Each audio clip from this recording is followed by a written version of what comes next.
नमस्कार। राकेश झुनझुनवाला नहीं रहे। भारत का वॉरेन बफेट कहा जाता था और उनके जो इन्वेस्टमेंट स्ट्रेटजी है उससे बहुत सारे सबक लिए जा सकते हैं, उनकी पूरी कहानी से बहुत सारे सबक लिए जा सकते हैं। और सिर्फ 62 साल की उम्र में उनका बीमारी से निधन हो गया।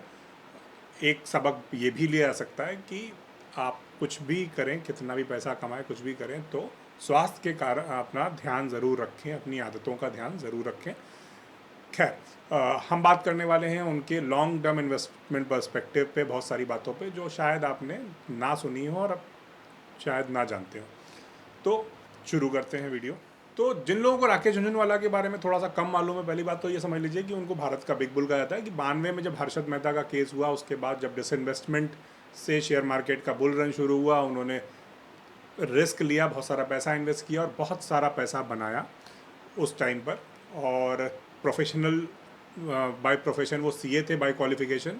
और उन्होंने क्या कहते हैं, बहुत मतलब भारत के सबसे अमीर लोगों में शामिल हुए सिर्फ शेयर मार्केट के इन्वेस्टमेंट से। राकेश झुनझुनवाला मूलतः 4 तरह की कंपनियों में इन्वेस्ट करते थे। मतलब ऐसा नहीं कि सिर्फ इन 4 में ही करते थे, लेकिन मेन इन्वेस्टमेंट उनका 4 तरह की कंपनियों में होता था: फार्मा, टेक, फाइनेंस और रिटेल। दूसरी चीज़, रिस्क टेकिंग कैपेसिटी उनकी बहुत ज़्यादा थी। और वो कहते थे कि अगर उनको विश्वास हो जाता था कि किसी डील से 1 करोड़ रुपए कमाए जा सकते हैं और उनके बैंक अकाउंट में 1,000 रुपये पड़े हो, तो सारे पैसे उसमें लगा देंगे, भले ही वो बाद में डूब जाएं।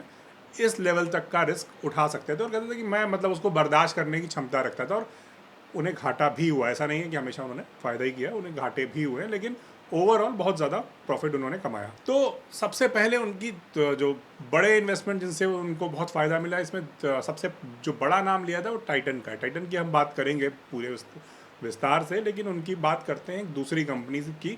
जो लोग रिटेल इन्वेस्टर हैं, जो लोग इन्वेस्टमेंट करना चाहते हैं, समझना चाहते हैं, उनको समझने के लिए, वो है विजय माल्या। 1999 की बात है। यूनाइटेड स्पिरिट्स और यूनाइटेड ब्रूरीज 2 कंपनियां थी जिनके ब्रांड किंगफिशर वगैरह जो भी शराब बनाने के हैं। विजय माल्या की रेपुटेशन बहुत ख़राब थी, माना जा रहा था कि प्रमोटर जो है वो बहुत अच्छा नहीं है, ये नहीं है वो, तो उस तरह की बातें चल रही थी और कंपनीज के शेयर बहुत सारे डाउन थे। राकेश झुनझुनवाला ने उसमें इन्वेस्टमेंट शुरू किया 6 करोड़ रुपए से। और उसका जो लॉजिक वो देते हैं मतलब हमने 2002-3 के आसपास के उनके इंटरव्यूज़ निकाले, आर्काइव्स खंगाले, तो उनका जो लॉजिक वो देते हैं वो ये था। उन्होंने कहा कि अगर विजय माल्या और किंगफिशर का जो शेयर था यूनाइटेड स्पिरिट्स यूनाइटेड ब्रूरीज का, उस शेयर के हिसाब से वैल्यूएशन करें तो समझ में आता था कि शेयर मार्केट का प्राइस जो है वो इतना डाउन हो गया था कि पूरे भारत के शराब व्यापार की कीमत 200 करोड़ रुपए हो गई थी। क्या 200 करोड़ रुपए के मार्केट कैपिटल में आप पूरे भारत की शराब कंपनियों की होल्डिंग खरीद सकते थे, जो भी शेयर मार्केट में शेयर अवेलेबल थे। 1999 की बात है। तो उन्होंने कहा ये पागलपन था, इतना कम वैल्यूएशन नहीं हो सकती, ये बहुत ही ख़राब वैल्यूएशन है, प्रमोटर अच्छा बुरा चाहे जो। तो उन्होंने उसमें पैसा लगाया और जाहिर सी बात है कि वो पैसा उन्हें अच्छा खासा उसमें रिटर्न भी मिला। सेम चीज़ उन्होंने कोविड के बाद जब टाटा मोटर्स का शेयर 80 रुपये पहुँच गया था, तब भी उन्होंने कहा था कि टाटा मोटर्स खरीद लेना चाहिए। कई इंटरव्यूज़ में उन्होंने सामने से भी कहा, कई मैगजीन्स में भी छपा।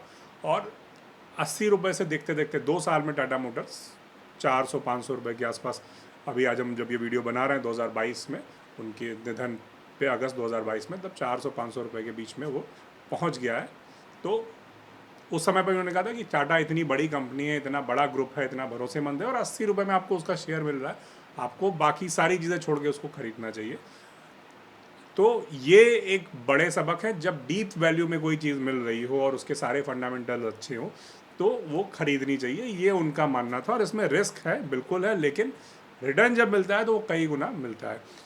सेम चीज़ उन्होंने टाइटन के बारे में हम बात करते हैं। हमने 2003 के आर्काइव्स निकाले और इसमें वो निकाले जिसमें और लोगों ने भी टाइटन पे अपनी राय दी है। तो 2003 में लोग बता रहे हैं, बाकी लोग, कि 2 साल टाइटन की किसी कंपनी, किसी फैक्ट्री में कोई प्रॉब्लम है, घड़ी का बिजनेस जो है वो डाउन हो रहा है, और घड़ी ही टाइटन के मेजर कंट्रीब्यूटर्स में से है। टनिश जो है वो उतना वो नहीं है और प्रॉफिट की गुंजाइश बहुत कम है, इसलिए हम टाइटन में अभी इन्वेस्ट नहीं करेंगे। टाइटन का शेयर मार्केट से 22%, जो अपने ऑल जो एवरेज रेट था उससे 22% नीचे चल रहा था। राकेश झुनझुनवाला कहते हैं कंपनी का रेवेन्यू हर साल बढ़ रहा है, कंपनी का आरओई, रिटर्न ऑन इक्विटी 39% था उस समय पर, और लगातार बढ़ रहा है। हर साल उनका रेवेन्यू बढ़ रहा है, हर साल उनकी जो ज्वेलरी डिवीज़न है वो बढ़ रही है, और हिंदुस्तान में ज्वेलरी हमेशा आने वाले समय में आगे बढ़ेगी। अगर हिंदुस्तान का मार्केट बढ़ेगा, हिंदुस्तान के लोग अमीर बनेंगे, हिंदुस्तान के लोग ज़्यादा खर्च करेंगे, तो सोने में ज़रूर खर्च करेंगे, ब्रांडेड ज्वेलरी में ज़रूर खर्च करेंगे। और टाइटन और टाटा की एक ब्रांड वैल्यू है, ट्रस्ट है, इसलिए इसमें इन्वेस्ट करना चाहिए। टाइटन की कहानी 2003 के आर्काइव से हमने निकाली थी और आज 2022 चल रहा है, तो हम देख सकते हैं कि कितने गुना का प्रॉफिट दिया। और राकेश झुनझुनवाला एक चीज़ और कहते हैं कि जब टाइटन 1400 पे पहुंचा तब भी लोगों ने कहा कि ये एक्सपेंसिव हो गया, अब नहीं खरीदना चाहिए। 1000 पे पहुंच गया था तब भी कहा कि नहीं खरीदना चाहिए। 1800 पे पहुंच गया था तब भी कहा कि ये महंगा हो गया, अब नहीं खरीदना चाहिए। तो इन चीज़ों का ध्यान रखना चाहिए।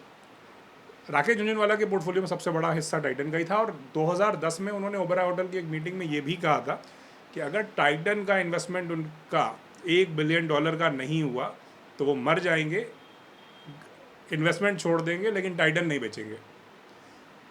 2022 में जो टाइटन का उनका इन्वेस्टमेंट है वो 1.75 बिलियन से ज़्यादा है, यानी उसकी जो वैल्यूएशन है 1 बिलियन नहीं, $2.25 बिलियन हो गई। इतना उन्होंने पैसा टाइटन से कमाया। तो ये एक और सबक है कि अगर कोई फंडामेंटली अच्छा बिजनेस है, लॉन्ग टर्म ग्रोथ है, वो ऊपर जाए नीचे जाए उसमें बने रहना चाहिए, उसको बेचना नहीं चाहिए अगर आपको उस पर भरोसा है तो। आखिरी बात कि क्या वो कोई भी शेयर नहीं बेचते थे या क्या उन्होंने गलतियां नहीं की, तो उन्होंने बहुत सारी गलतियां की, वो खुद स्वीकार करते हैं। उनके फार्मा सेक्टर्स के इन्वेस्टमेंट बहुत ज़्यादा अच्छे नहीं गए, वो खुद मानते हैं कि उन्होंने गलत कंपनियां चुनी। दूसरी चीज़, जो शेयर हैं वो टाइम टू टाइम उनमें एंट्री और एग्जिट भी करते रहे, और जब भी एग्जिट किया उसके बाद वो शेयर गिरा ज़रूर है। मार्केट कब गिरेगा उससे पहले भी उन्होंने चीज़ें बेच के वापस खरीदी हैं। वो एक एस इन्वेस्टर थे जहाँ पर उनको पहले से पता चल जाता था, उनके पास जो इन्फॉर्मेशन थी वो हमारे आपके पास नहीं हो सकती थी। जैसे जनवरी 2008 से लगभग मार्केट क्रैश से 2 महीने पहले कहा था कि मार्केट बहुत बुरी तरह गिरने वाला है, ये उन्होंने पहले ही कहा था, और उस समय मार्केट रोज बढ़ रहा था और उस समय वो कह रहे थे कि मार्केट गिरने वाला है, कि ज़्यादातर लोगों ने उस समय उनकी बात नहीं सुनी और उसके बाद मार्केट बहुत बुरी तरह क्रैश हुआ। इसी तरह 2008 की मंदी खत्म होने के बाद उन्होंने ये भी कहा था कि मार्केट बॉटम आउट हो चुका है, खरीदना शुरू कर देना चाहिए। तो उस समय भी लोगों ने उनकी बात नहीं सुनी, उस समय लोगों ने खरीदना शुरू नहीं किया। इसी तरह से कोविड का लॉकडाउन की घोषणा होने से ठीक पहले उन्होंने शेयर्स बेचे, और लॉकडाउन में जब मार्केट बहुत नीचे चला गया तो उन्होंने बहुत ज़्यादा शेयर्स खरीदे भी, और इसमें उनको बहुत सारा फ़ायदा भी हुआ। तो टाइम पे एंट्री और टाइम पे एग्जिट, वो सारी चीज़ों का भी वो ध्यान रखते थे। SIP वाले इन्वेस्टर्स, रिटेल इन्वेस्टर्स के लिए उन्होंने कहा था कि अगर रेगुलर SIP चलाएंगे सही से तो डबल डिजिट ग्रोथ या उससे ज़्यादा ग्रोथ आराम से उनको मिलेगी। और उनका कहना ये है कि 20, अब कहना ये था कि 20 साल के लिए मान के चलिए कि हिंदुस्तान की जो ग्रोथ है वो बहुत अच्छी होने वाली है, और ये जो बुलिश स्टोरी है वो लॉन्ग टर्म में बहुत चलने वाली है इंडिया की। आपको इसमें इन्वेस्ट ज़रूर करना चाहिए।